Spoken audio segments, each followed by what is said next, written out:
मी निघालेले होते माझ्या माहेरी म्हणजे आमच्या गावी चोपडसला.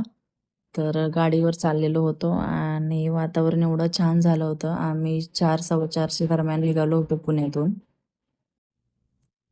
आम्ही गावाला जायच्या आधी 2-3 दिवस भरपूर पाऊस पडून गेलेला होता इकडं. तर त्यामुळे मम्मी आणि पप्पा दोघांचं पण असं म्हणणं होतं, की लवकर या म्हणून घरी. सकाळी लवकर आलं तरी चालेल, पण सॅटर्डे होता आणि मला थोडंसं घरात पण काम होतं आणि ते आवरून मग मला गावाला जायचं होतं. आणि त्याच्यानंतर मग दुपारी नको निघायला एवढ्या उन्हात म्हणून मग आम्ही 4 वाजता निघालेलो होतो.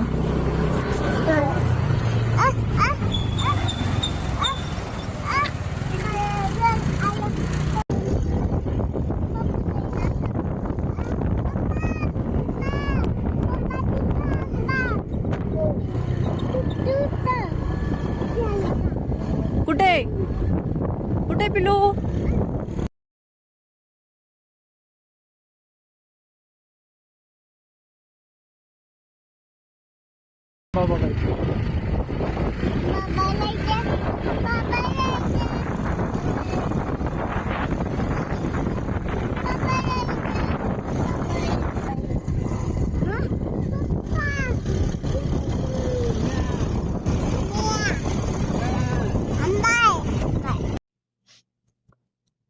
पूर्ण रस्त्यात आता आमचं हेच चाललं होतं, की इकडं आंबा आहे, तिकडं शेळी आहे, कोंबडी दाखव, मेंढी दाखव.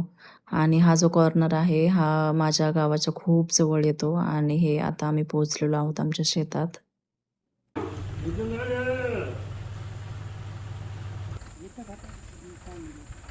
आम्ही इथं पोहोचल्या पहिल्या हंबाला बघितलं, कारण आम्ही खूप लांबून बघायला आलो होतो हंबा. आणि त्यानंतर मग मस्तपैकी अशी जांभळं खाल्ली. घराच्या समोरच हे झाड आहे. फक्त यावर्षी जांभळांना थोडासा गर कमी आहे, कारण यावर्षी पाणी नाही आहे. म्हणजे खूपच कमी पाणी आहे म्हणून. त्यामुळं पिकं पण एवढी उन्हाळ्यात नाही घेतलेली आहेत. हे चिक्कूचं झाड आहे आणि याला 1-2 चिक्कू आले होते. खूप छोटे-छोटे होते.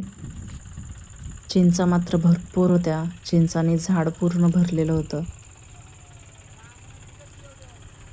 कुठे चालला तू?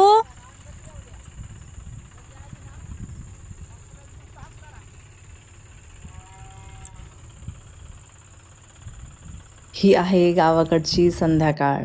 गायांचा आवाज, मावळता सूर्य, त्या सूर्याची सोनेरी सोनेरी किरणं, आकाशात ते उडणारे पक्षी, स्वच्छ हवा, हे सगळं बघायला खूप छान वाटत होतं. जगण्यासाठी शहर हवं, पण जगायचं असेल तर गावच बरं.